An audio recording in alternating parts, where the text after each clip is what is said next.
L'État donc focalise et travaille d'arrache-pied de manière à améliorer la vie des citoyens, surtout après des années très difficiles subies par les Égyptiens.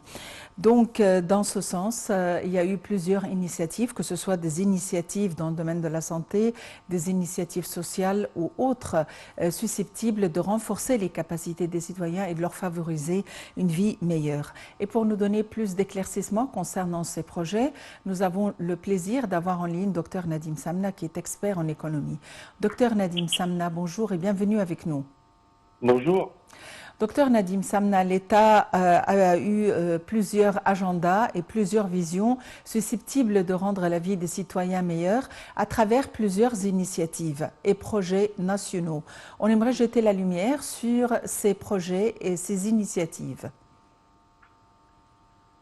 C'est la fonction première du gouvernement, améliorer la vie des citoyens. Donc, toutes les actions du gouvernement doivent contribuer à cet objectif. Tous les types de projets doivent contribuer à améliorer la vie des citoyens. Évidemment, mais il y a eu plusieurs initiatives et à leur tête l'initiative Vie décente, il y a eu des initiatives et des campagnes pour la santé des citoyens. Tout d'abord, on aimerait évaluer les résultats de Vie décente. Donc, Vie décente, c'est vrai que c'est un projet, c'est un des plus gros projets de développement que mène le gouvernement égyptien.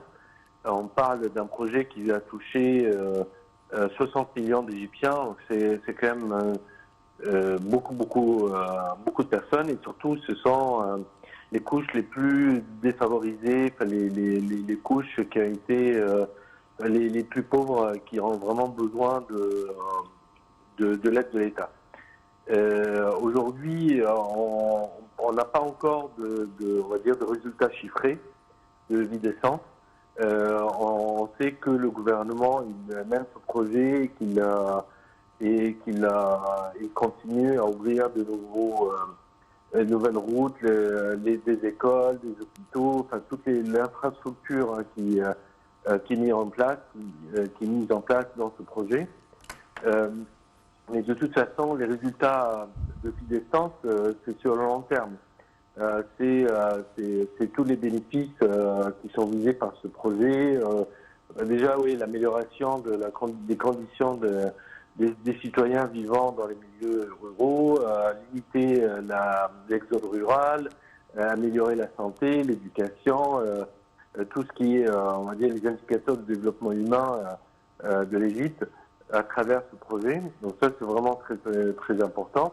Après, il y a plein il y a beaucoup de projets, que ça soit pour favoriser l'économie, favoriser le social comme l'essence, l'éducation, la santé, assurer la sécurité alimentaire, assurer le logement décent pour les citoyens. Les projets n'en manquent pas.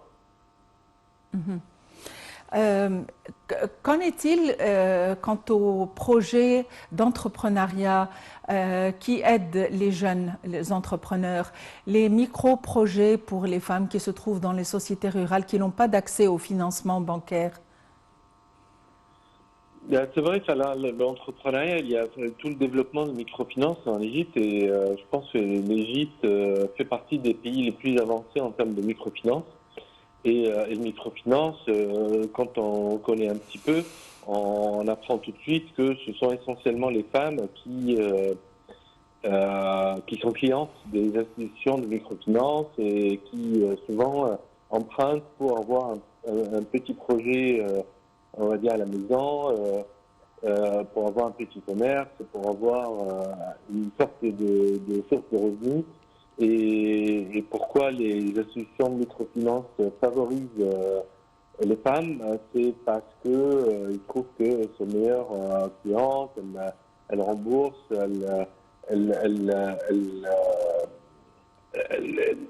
c'est-à-dire que elles ont vraiment besoin de cet argent, bien sûr, et surtout elles l'exploitent au mieux possible. Donc ça, c'est ce que c'est ce que préfèrent les institutions de microfinance. Et bien sûr, comme dans les milieux ruraux, souvent les offres d'emploi sont limitées. Le fait d'avoir ce financement pour créer son propre projet, son propre emploi, ça fait partie des objectifs du gouvernement. Donc c'est là les projets d'entrepreneuriat aussi font partie des projets du gouvernement pour favoriser l'économie, pour améliorer la condition de vie des citoyens. Il y a eu d'autres projets importants pour renforcer les capacités énergétiques de l'Égypte à un moment difficile de l'histoire du monde en matière de pénurie énergétique. Il y a eu les projets de Dabra, les centrales de Dabra et le projet de la tenue de plusieurs centrales. Qu'en est-il quant à ces projets? Le projet de Dabra, il commence. Il commence. C'est un projet très long terme. Je connais pas la date prévue on va dire, de livraison de premiers réacteurs. Je crois qu'il y a 4 au total. Mais c'est un projet long terme. Là, ce qui s'est passé, c'est déjà acheter les centrales à gaz modernes de Siemens qui ont réussi à améliorer l'autonomie de l'Égypte en matière d'énergie. Le projet de Big Bang qui est aujourd'hui complet et génère beaucoup d'énergie propre et beaucoup de projets, que ce soit du solaire ou en utilisant la force du vent, pour aujourd'hui améliorer le mix énergétique de l'Égypte en augmentant la proportion d'énergie renouvelable. Et ça a donné beaucoup de force pour l'Égypte. Et aujourd'hui, l'Égypte propose d'exporter de l'électricité à tous ses voisins et même au-delà de la Méditerranée. Docteur Nadim Samna, quel est le point fort de l'investissement en Égypte? Quels sont les domaines les plus importants en matière d'investissement en Égypte? Le point fort, c'est toujours pareil. C'est une géographie très favorable qui permet à tous les investisseurs de à la fois servir le marché local et exporter à beaucoup de pays. Il y a un marché local qui est très important. On parle de 110 millions d'habitants, jeunes, une population jeune. Donc il y a beaucoup de talents qui sont en Égypte. Le niveau d'éducation il est quand même plutôt bien, avec la présence d'une main-d'œuvre qualifiée assez abondante. Après, ce sont on va dire, les avantages connus de l'Égypte depuis très longtemps. Aujourd'hui, ça rajoute l'énergie renouvelable, donc en utilisant le soleil, les surfaces immenses qui sont inexploitées, force du vent. Donc ça, on va dire, c'est un nouveau critère d'investissement.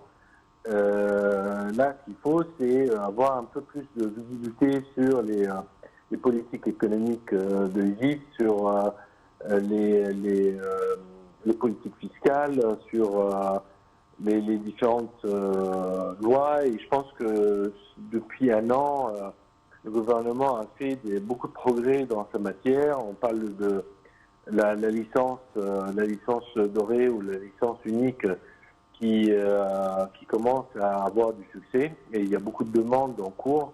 Et il y a déjà 13 licences qui ont été accordées. Le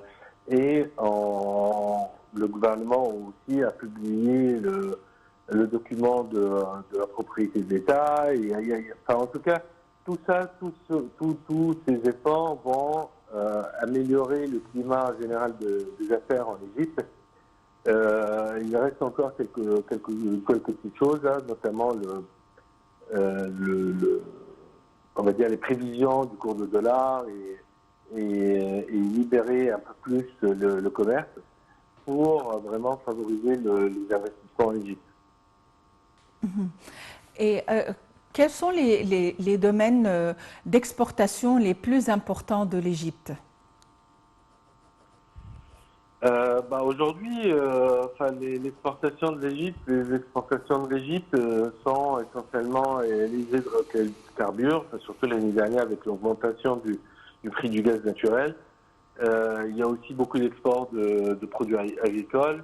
Il y a tout ce qui est vêtements et produits on va dire de textiles. Là, je pense que c'est les principaux produits d'exportation. Il y a aussi tout ce qu'on appelle services technologiques, informatiques, mais c'est surtout tous les services de call center qui existent en Égypte, qui sont considérés comme d'export parce qu'ils servent des clients qui sont en Europe. Donc ça aussi, c'est un gros secteur d'export et source de devises. Et ensuite, il y a d'autres secteurs qui vont commencer à prendre de l'importance, notamment la construction, en se basant sur l'expérience de l'Égypte dans tous le gros projet de développement que l'Égypte a réalisé ces dernières années. L'idée, c'est explorer les marchés africains et les marchés, on va dire, des voisins arabes pour développer ses compétences et vendre plus de projets de construction par les compagnies égyptiennes. L'Égypte est liée avec les pays africains à travers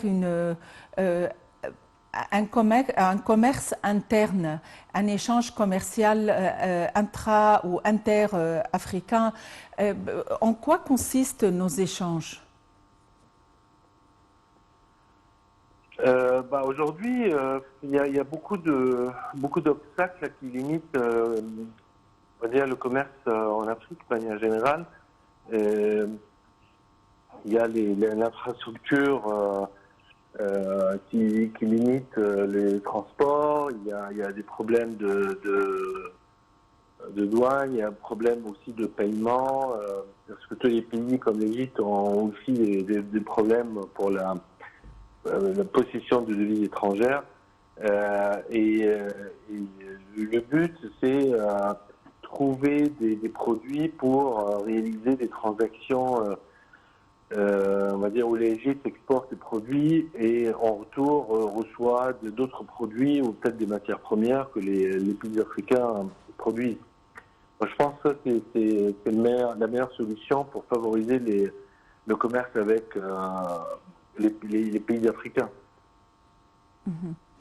Docteur Nadim Samna, vous êtes expert en économie. Merci d'avoir été avec nous aujourd'hui. En ayant passé en revue quelques projets